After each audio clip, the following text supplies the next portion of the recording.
வணக்கம் மக்களே, நீங்கள் பார்க்குறது கேட்குறது ஜேடி கமெண்ட்ரி அண்ட் இங்கே புதுசாக நம்ம ஒரு சீரீஸ் ஆரம்பிக்க போகிறோம், கதை விளக்கம் சீரீஸ்.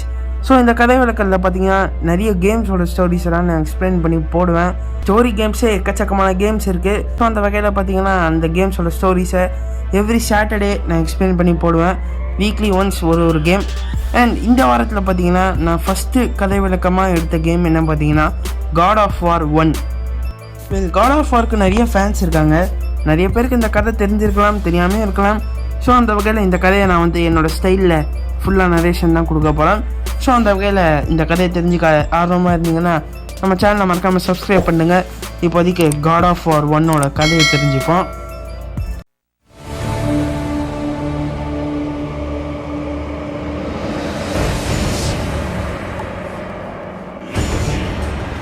ஸோ கேமோட ஆரம்பத்தில் கிரேட்டோஸ், இந்த கேமோட ஹீரோ, கிரேக்கத்திலே இருக்கிற மிகப்பெரிய மலையிலேருந்து இந்த ஒலிம்பஸோட கடவுள்கள் என்னை கைவிட்டுட்டாங்கன்னு சொல்லி அவரே தற்கொலை பண்ணிக்கிறாரு. அண்ட் அவ்வளோ சீக்கிரமாக ஹீரோவை கொண்டுட மாட்டாங்க. அந்த வகையில் அவர் கீழே உழுற சமயத்தில் 3 வாரங்களுக்கு முன்னாடி அப்படின்னு போட்டு ஒரு கப்பலை காட்டுறாங்க. ஸோ அந்த கப்பலில் தான் கிரேட்டோஸ் 3 வாரத்துக்கு முன்னாடி பயணம் பண்ணிட்டு இருந்திருக்காரு போல இருக்குது. ஸோ அந்த கப்பலை ஒரு ஹைட்ரா அட்டாக் பண்ணியிருக்கு. ஸோ அந்த ஹைட்ராக்கு பார்த்திங்கன்னா 3 தலை இருக்கும். ஸோ அந்த 3 தலையும் போட்டு தரலாம் மட்டும்தான் இந்த இடத்துலேருந்து எஸ்கேப் ஆக முடியும். கிரேட்டோஸ்க்கு தெரிஞ்சு போச்சு. ஸோ அந்த வகையில் அவர் போகிற வழியில் பார்த்திங்கன்னா பொசைடன் காட் ஆஃப் சீஸ் கிட்டேருந்து பவர் வாங்குறாரு. ஸோ அந்த பவரை வாங்கி எப்படியோ கஷ்டப்பட்டு அந்த 3 ஹைட்ராஸ், ஒரு ஹைட்ரா தான் 3 தலை இருக்குது, அந்த 3 தலையுமே போட்டு தள்ளுறாரு. ஸோ அப்போ தான் அவருக்கு ஒன்று தெரிய வருது, அதில் 3 தலையில் ஒரு தலை பார்த்திங்கன்னா அந்த ஷிப்போட கேப்டனை முழுங்கியிருக்குன்னு. ஸோ அந்த ஷிப்போட கேப்டன் கிட்ட தான் ஒரு டோருக்கான கீ இருக்குது. ஸோ அதனால் அந்த ஹைட்ரா வாய்க்குள்ளேயே போய் இந்த ஷிப்போட கேப்டன் கிட்ட போய் அந்த சாவியை எடுத்துகிட்டு வராரு. சும்மா வரல, அந்த ஷிப் கேப்டன் ஹைட்ரா வாய்க்குள்ளே தள்ளி விட்டு தான் சாவி எடுத்துகிட்டு வராரு. அண்ட் அவர் பயங்கர சோகத்தில் இருக்கார். ஏன் சோகமாக இருக்காருன்னா அவரோட பாஸ்ட் அந்த நைட் மேர்ஸ் அவர் ஆன் பண்ணிட்டே இருக்குது. ஏன் ஆன் பண்ணுதுன்னு உங்கள் எல்லாருக்குமே தெரிஞ்சிருக்கும். கிரேட்டோஸ் பார்த்திங்கன்னா தன்னோட சொந்த பொண்டாட்டி புள்ளையை அவரே குத்தி கொண்டு இருப்பார். ஸோ அதுக்கு ஒரு ஃப்ளாஷ்பேக் இருக்குது, நான் கூடி சீக்கிரமாக சொல்கிறேன் அது என்னென்னு. ஸோ கிரேட்டோஸ் நைட் மேட்ச்னால் தூங்க முடியல, ஒன்றுமே பண்ண முடியல கிரேட்டோஸால். அப்போ தான் கிரேட்டோஸ் அத்தீனாட்ட கேட்குறாரு, காட் ஆஃப் விஸ்டம். ஸோ அவர்கிட்ட கேட்குறாரு, இந்த மாதிரி 10 வருஷமாக நான் உங்களுக்கு சேவை செஞ்சிட்ருக்கேன், எனக்கு நீங்கள் எங்களோட நைட் மேட்ச் எதுவுமே போக மாட்டீங்க, நீங்கள் எப்போ தான் நீங்கள் போப்பீங்க அத்தீனா அப்படின்னு கேட்குறாங்க. ஸோ அப்போ அத்தீனா சொல்கிறாங்க, ஏரிஸ், அதாவது ஏரிஸ் தான் காட் ஆஃப் வார். அவன் என்னோடய சிட்டியான ஏத்தன்ஸில் போர் தொடுத்து ஏத்தன்ஸை அழிச்சிட்டு இருக்கான், எப்படியாவது நீ அவனை கொன்று ஏத்தன்ஸை காப்பாற்று, அப்போது நாங்கள் உன்னோட நைட் மேரெல்லாம் போக்கிடுறோம் அத்தீனா சொல்கிறா. ஸோ கிரேட்டோஸும் ஒரு பலியாடு மாதிரி அதை நம்பி போகிறாரு. ஸோ ஏத்தன்ஸில் தான் அவர் ஏரிஸை பார்க்குறாரு. ஸோ இதுக்கு முன்னாடியே ஏரிஸ்க்கும் கிரேட்டோஸ்க்கும் ஒரு பகை இருக்குது. அது என்னன்னு சொல்கிறதுக்கு முன்னாடியே உங்களுக்கு தெரிஞ்சிருக்கும், பட் சொல்கிறேன். ஸோ கிரேட்டோஸ் பார்த்திங்கன்னா அவர் ஒரு பவர்ஃபுல்லான ஸ்பார்டன் தளபதி. ஸோ அந்த ஸ்பார்டன் வாரியர்ஸ் எல்லாரோட தளபதி கிரேட்டோஸ் தான். ஸோ அந்த வகையில் பார்பேரியன்ஸோட ஒரு போர் நடக்கும் போது பார்பேரியனோட அந்த கிங் பார்த்திங்கன்னா கிரேட்டோஸை கொல்கிற நிலைமைக்கு போயிடுறாரு. ஸோ கிரேட்டோஸ் ஸ்பார்டன் ஆர்மியில் இருக்கிற எல்லாருமே கொண்டுட்டு கிரேட்டோஸையும் கொல்கிற நிலைமைக்கு போயிடுறாரு. ஸோ அப்போ தான் கிரேட்டோஸ் எப்படியா அந்த போரில் ஜெயிக்கிறோன்னு காட் ஆஃப் வார் ஆனால் ஏரிஸை கூப்பிடுறாரு. நோட் பண்ணிக்கோங்க, ஏரிஸ் தான் காட் ஆஃப் வார். ஸோ அவரை கூப்பிட்டு சொல்கிறாரு, ஏரிஸ் இந்த மாதிரி நீ எனக்கு ஹெல்ப் பண்ணால் என்னோடய வாழ்க்கை பூரா உனக்கு அடிமையாகவே இருப்பேன், எப்படியாவது இந்த போரில் மட்டும் ஜெயிக்க வச்சிருந்து. கிரேட்டோஸ் இந்த போரில் ஜெயிக்க அவரோட வாழ்க்கையே ஏரிஸ் கிட்ட ட்ரேட் பண்ணுறாரு. ஸோ அப்போ தான் ஏரிஸ் இதாண்டா சான்ஸு, க்ரீக்லேயே இருக்கிற கிரேட்டஸ்ட் வாரியர் நமக்கு அடிமையாக்க போகிறோன்னு கிரேட்டோஸையும் அவரோட அடிமையாக்கிறாரு. அப்போ தான் அவர் கிரேட்டோஸ்க்கு பிளேட்ஸ் ஆஃப் கேயாஸ் அப்படின்ற 2 பவர்ஃபுல்லான பிளேட்ஸை கிரேட்டோஸோட கையிலே இணைக்கிறாரு. அது லிட்ரலி அவரோட உடம்போடையே மேர்ஜ் ஆகிருக்குன்னு சொல்லலாம். ஸோ அந்த பிளேட்ஸை வச்சு கிரேட்டோஸ் அந்த போர்லையும் ஜெயிக்கிறாரு. அன்னிலேருந்து ஏரிஸோட அடிமையாகவும் இருக்கார். ஸோ அப்போ தான் ஒரு கட்டத்தில் பார்த்தீங்கன்னா கிரேட்டோஸோட ஒய்ஃப்க்கும் பொண்ணுக்கு இது பிடிக்காமே போகுது. கிரேட்டோஸ் ஒய்ஃப் சொல்கிறாங்க, இந்த மாதிரி இதெல்லாம் நீ விட்டுட்டு வா,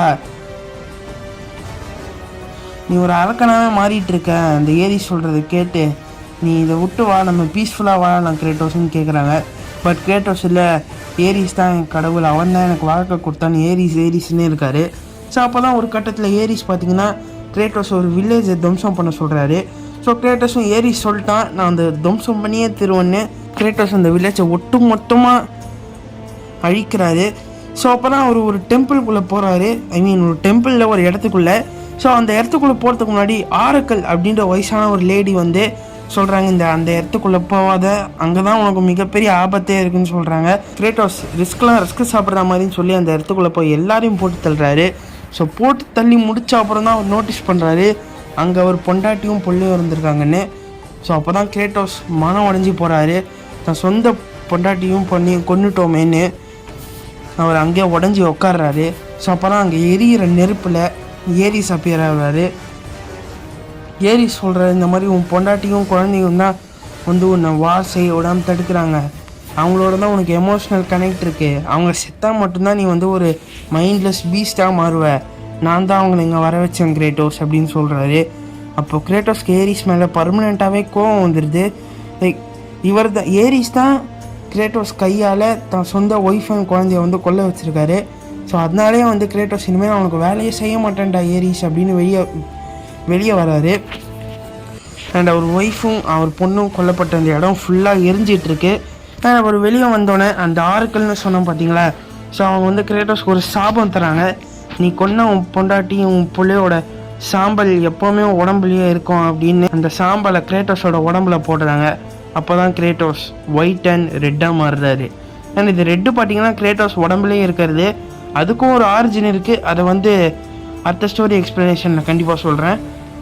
ஸோ இதனால தான் வந்து கிரேட்டோஸ் ஏரிஸை விட்டு விலகி போகிறாரு அண்ட் ஏரிஸை கொல்லணும் அப்படின்ற ஒரு வெறியிலையும் துடிச்சிட்ருக்காரு. அப்போது அத்தினா சொல்கிறாங்க, இந்த மாதிரி நீ ஏரிஸ், அதாவது ஏரிஸ் ஒரு கடவுள், அவனை அழிக்கணும்னா நீ பெண்டாராஸ் பாக்ஸ் அப்படின்ற ஒரு பாக்ஸை திறந்து அதில் இருக்க சக்தியை நீ அப்சர்வ் பண்ணால் மட்டும்தான் உன்னால் ஒரு கடவுளை அழிக்க முடியும், அப்போ தான் உன்னால் ஏரிஸை அழிக்க முடியும். அதனால் நீ வந்து குரோனோஸ் அப்படின்ற ஒரு டைட்டன் முதுகில் இருக்கிற கோவிலுக்குள்ளே பெண்டாராஸ் பாக்ஸ் இருக்குது, அந்த பாக்ஸை நீ திறந்து எப்படியாவது அந்த பவரை எடுத்து ஏரிஸை டிஃபீட் பண்ணணும் அப்படின்னு அத்தினா கிரேட்டோஸ் அனுப்பிச்சி வைக்கிறாங்க.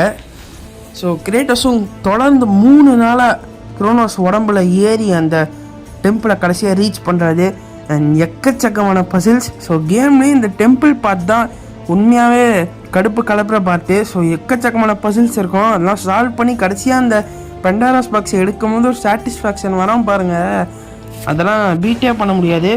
ஸோ அந்த கிரேட்டோஸ் எக்கச்சக்கமான பசில் சால்வ் பண்ணி அந்த பெண்டாராஸ் பாக்ஸை எடுத்துடுறாரு. அண்ட் எடுத்துகிட்டு வெளியே வர அந்த சமயத்தில் கரெக்டாக ஏத்தன்ஸில் இருக்கிற ஏரிஸ்க்கு தெரிஞ்சிடுது. ஸோ அவர் அங்கேருந்து ஒரு தூணை எடுத்து ஏத்தன்ஸ்லேருந்து அந்த டெம்பிளோட வாசலுக்கு எறிகிறாரு. அந்த தூண் அப்படியே வந்து கிரேட்டோஸோட உடம்பை பொழந்துட்டு இந்த பக்கமாக போயிடுது. ஸோ அங்கேயே கிரேட்டோஸ் செத்துடுறாரு.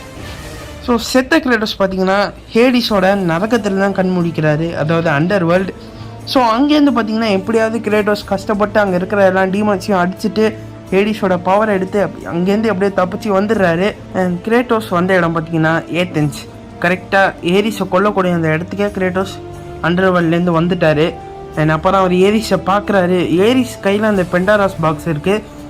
ஸோ அவன் கடவுள்களை பார்த்து புலம்பிகிட்டு இருக்கான், இங்கே பாருங்கள் கடவுள்களை, உங்களோட சாம்பியனால் இவ்வளோ தான் பண்ண முடியுமா, அந்த கேவலமான மோர்ட்டலை பார்த்தீங்கன்னா எனக்கு எதிராக திருப்பி விட்டுருக்கீங்க, கடைசியில் அவன் என் கையிலேயே தான் செத்தான், இனிமேல் உங்களால் எதுவும் பண்ண முடியாது, நான் தான் கடவுள்களுக்கு அரசனாக போகிறேன்னு சொல்கிறான். அப்போ தான் கிரேட்டோஸ் வெறித்தனமாக ரிட்டர்ன் கொடுத்து அந்த பெண்டாராஸ் பாக்ஸை ஏரிஸ்கிட்டேருந்து எடுத்து திறக்கிறாரு. அது திறந்த கிரேட்டோஸ்க்கு ஒரு அதிர்ச்சி, அதுலேருந்து அந்த சக்தி கிரேட்டோஸை பெருசாக்கிடுது, லைக் கடவுள்கள் இருக்கிற அந்த சைஸுக்கு ஆக்கிடுது.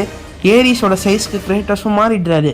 ஸோ அப்போ தான் கிரேட்டோஸ்க்கும் ஏரிஸ்க்கும் மிகப்பெரிய சண்டே நடக்குது. அந்த சண்டையில் பார்த்தீங்கன்னா ஏரிஸ் தானே கிரேட்டோஸ்க்கு பிளேட்ஸ் ஆஃப் கேயாஸ் கொடுத்தாரு, நான் கொடுத்த பிளேட்ஸ் வச்சு என்னையே அடிப்பியாடான்னு கிரேட்டோஸ்கிட்டேருந்து ஏரிஸ் அந்த பிளேட்ஸ் ஆஃப் கேஸை பிடிங்கிடுவார். அண்ட் இப்போ கிரேட்டோஸ்க்கு ஆப்ஷனே இல்லை, கிரேட்டோஸ் மண்டி விட்டார் ஏரிஸ் முன்னாடி. அப்போ தான் ஏரிஸ் கிரேட்டோஸ் கொல்ல வர அந்த சமயத்தில் கிரேட்டோஸ் ஒரு மிகப்பெரிய கத்தியை பார்க்குறாரு, அதாவது பிரிட்ஜாக இருக்கிற அந்த கத்தியை அவர் அப்படியே ஒரு பல்ட்டி அடித்து அந்த கத்தியை எடுத்து ஏரிஸ் நெஞ்சிலே சொருவிடுறாரு. நம்ம ஏரிஸ் கிரேட்டோஸை எப்படி உடம்பை பொழந்து கொண்டாரோ அந்த மாதிரி கிரேட்டோஸ் ஏரிஸை உடம்பு பொழந்து கொள்கிறாரு. And there he goes, he got his revenge.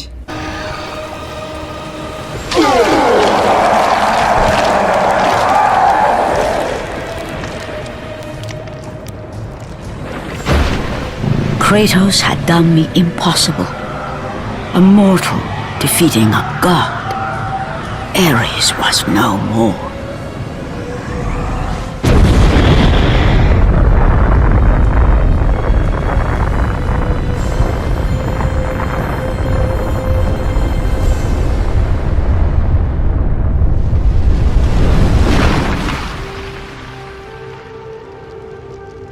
And ஏரிஸை கொண்டுட்டு அப்புறம் கிரேட்டோஸ் அத்தீனாட்ட போய் கேட்குறாரு, நீங்கள் சொன்ன எல்லா வேலையும் செஞ்சு முடிச்சிட்டேன், இப்போவாது என்னோடய நைட் மேர்ஸ் எல்லாம் போக்குங்கன்னு. அப்போ அத்தீனா வந்து அவங்களோட வேலையை காட்ட ஆரம்பிச்சிட்டாங்க.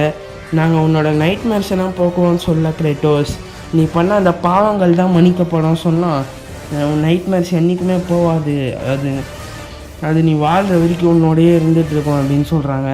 ஸோ அப்போ தான் கிரேட்டோஸ் எல்லாருமே எனக்கு துரோகம் பண்ணுறாங்கன்னு நினச்சிட்டு இந்த க்ரீக்லேயே இருக்கிற மிகப்பெரிய மலையில் ஏறி இந்த ஒலிம்பஸோட கடவுள்கள் என்னை கை விட்டுட்டாங்கன்னு சொல்லி அவரே தற்கொலை பண்ணுறாரு. தண்ணியில் விழுந்த கிரேட்டோஸை சாவிடாத மாதிரி அத்தீனா மேலே தூக்கி விட்டுருக்காங்க. ஸோ அப்போ தான் கிரேட்டோஸ் சொல்கிறாங்க, ஏன் அந்த மேலே தூக்கி விட்டேன், நான் சாக தானே போனேன்னு கிரேட்டோஸ் கேட்குறாரு. அப்போ அத்தீனா சொல்கிறாங்க, இந்த மாதிரி ஏரி செத்ததுனால ஒலிம்பஸில் ஒரு த்ரோன் காலியாக இருக்குது, நீ தான் அத்தை காட் ஆஃப் வாரை போய் அங்கே உட்காரணும் கிரேட்டோஸ்ன்னு சொல்கிறாங்க. சொல்கிறது மட்டும் இல்லாமல் கிரேட்டோஸ்க்கு பிளேட்ஸ் ஆஃப் கேயாஸ் இல்லாததுனால பிளேட்ஸ் ஆஃப் அத்தீனா அப்படின்னு புது பிளேட் தராங்க. ஸோ அந்த பிளேடை வாங்கிட்டு கிரேட்டோஸ் மாசாக அந்த ஒலிம்பஸ்குள்ளே போய் காட் ஆஃப் வார் த்ரோனில் கெத்தாக உட்கார்றாரு. அதோட இந்த கேம் முடியுது. And from that point forward, throughout the rest of time, whenever men rode forth to battle for good cause or for evil, they did so under the watchful eye of the man who had defeated a god. They were driven forward by Kratos, the mortal who had become the new god of war. கதை பார்த்திங்கன்னா உண்மை சின்ன கதை தான். Like 7 to 8 hours தான் இந்த game பிளேயே இருக்கும். So God of War 1 ஒரு நல்ல கேம், எல்லாருமே ட்ரை பண்ணக்கூடிய கேம் தான். ஸோ மொபைல்லே விளாட்லாம் இந்த கேமை, ட்ரை பண்ணி பாருங்கள். One of the best game. அந்த பெண்டாராஸ் டெம்பிளில் இருக்க அந்த பசில்ஸ் மட்டும்தான் ரொம்ப கடுப்பேற்றும், அதை தவிர்த்து கேம் பிளே எல்லாமே சூப்பராக இருக்கும். கண்டிப்பாக ட்ரை பண்ணி பாருங்கள். ஸோ ஓகே கைஸ், அவ்வளோதான் இந்த கேமோட ஸ்டோரி உங்களுக்கு. ஸோ ஓகே கைஸ், நான் எக்ஸ்பிளைன் பண்ண விதம் உங்களுக்கு பிடிச்சிருந்தா மறக்காமல் லைக் பண்ணுங்கள். நெக்ஸ்ட்டு பார்த்தீங்கன்னா காட் ஆஃப் வார் 2 ஸ்டோரி தான் வரும். ஸோ அந்த வகையில் மற்ற வீடியோக்காக வெயிட் பண்ணுற விதத்தில் மறக்காமல் இந்த வீடியோவை ஷேர் பண்ணுங்கள். ஸோ ஓகே கைஸ், நம்ம சேனலை சப்ஸ்கிரைபும் பண்ணுங்கள். அடுத்து ஒரு ஆசமான வீடியோவில் மீட் பண்ணுறேன். அது வரைக்கும் ஹேவ் ஃபன் கைஸ், வரட்டா.